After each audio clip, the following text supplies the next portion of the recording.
안녕하세요. 여기가 승무처 축구 토토 20패 35회차 진행해 보도록 하겠습니다. 먼저 첫 번째 경기입니다. 슬로베니아 대 아르메니아 경기입니다.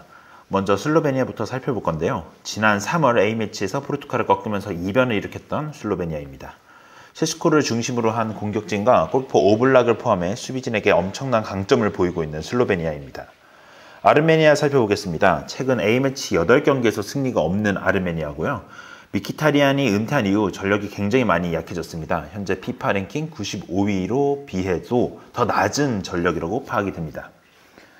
두 팀의 전력차가 굉장히 큰 경기라고 보여집니다. 유로 직전 점검을 할 슬로베니아가 우위를 점할 것으로 보이며 승을 예상해 보겠습니다. 두 번째 경기입니다. 루마니아 대 불가리아의 경기입니다. 지난 3월 A매치에서 콜롬비아를 상대로 분투하면서 유료 예선 저력이 그대로 보여줬던 루마니아입니다. 하지 그리고 푸스카스 같은 레전드 선수들의 아들들이 지금 국가대표팀에 포함되어 있고요. 토트넘의 드라구신, 엠폴리의 러스반 마린 등 유로 주요 리그에서 뛰고 있는 선수들을 보유하고 있습니다. 최근 A매치에서 4경기 무패로 기세가 나쁘지 않은 불가리아입니다. 전력이 강하진 않지만 역습에 대한 패턴이 굉장히 위협적입니다. 리제 그르예브가 중심을 잡고 있고 측면 선수들을 활용하는 것이 주요 공격 루트 중 하나입니다. 전력은 루마니아가 우위로 보여집니다. 또한 불가리아가 원정에서 경기력이 떨어지는 면이 있기 때문에 이번 경기는 루마니아의 승리로 예상해 보도록 하겠습니다. 세 번째 경기입니다. 오스트리아 대 세르비아 경기입니다. 먼저 오스트리아부터 살펴보겠습니다. 지난 3월 A매치에서 티르키예를 6대1로 잡는 등 최근 5연승을 달리면서 기세가 아주 좋은 오스트리아입니다. 자비차, 라이머 등 분데스리가에서 뛰는 선수들이 있고 그동안 빠져있던 알라바가 복귀할 예정이기 때문에 전력은 더욱더 강해질 예정입니다. 세르비아 살펴보겠습니다. 지난 A매치에서 러시아에게 패하는 등 최근 원정 경기에서 3연패로 좋지 못한 세르비아입니다.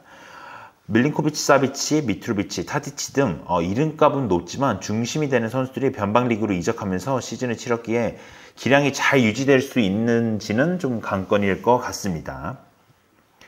전력은 비등비등할 것 같습니다. 하지만 최근 세르비아가 원정에서 좋지 않고 그리고 경기력도 오스트리아가 우위로 보여집니다. 다만 자비차와 알라바가 최근 컨디션 관리로 결정할 것으로 보이는데요.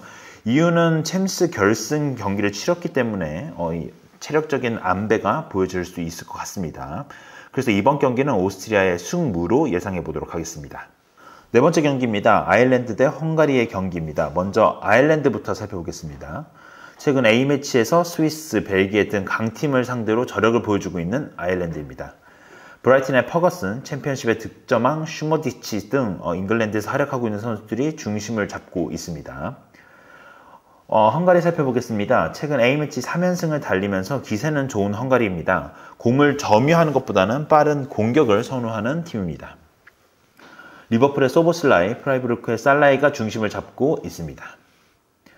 전력은 헝가리가 아주 약간 우세하다고 보여집니다. 다만 최근 기세에서 헝가리가 너무 좋다고 보여집니다. 다만 에이스 소보슬라이가 시즌 막판 컨디션 난조를 보이면서 최근 경기력에서 좋지 못한 모습을 보이고 있기 때문에 아일랜드 무패를 예상해 보도록 하겠습니다. 다섯 번째 경기입니다. 포르투갈 대 핀란드의 경기입니다. 먼저 포르투갈부터 살펴보겠습니다. 최근 슬로베니아에게 패하면서 기나긴 연승 행진이 끝났던 포르투갈입니다. 그래도 브루노 페르난데스, 베르난 실바, 그리고 레앙, 호날두 등 주축 선수들이 최근 활약이 굉장히 좋아 유로에서 우승 후보로 뽑히는 팀 중 하나입니다. 다음은 핀란드 살펴보겠습니다. 약팁은 잡아내지만 조금만 강한 상대를 만나도 힘들어하는 모습을 보이고 있는 핀란드입니다. 중심 스트라이커 푸키가 노세화로 공격에 답을 찾기는 좀 힘들어 보일 것 같습니다.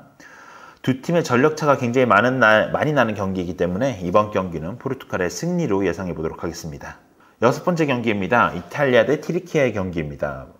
먼저 이탈리아부터 살펴보면 3월 A매치에서 다양한 선수들을 활용하면서 연승을 기록했던 이탈리아입니다. 레테기, 프라이테시 등 떠오르는 영건들의 활약도가 굉장히 주목되고요. 다만 우도기, 스칼비니 등 신예 선수들이 좀 장기 부상으로 빠져 있어서 좀 이 부분들은 좀 악재로 보여집니다.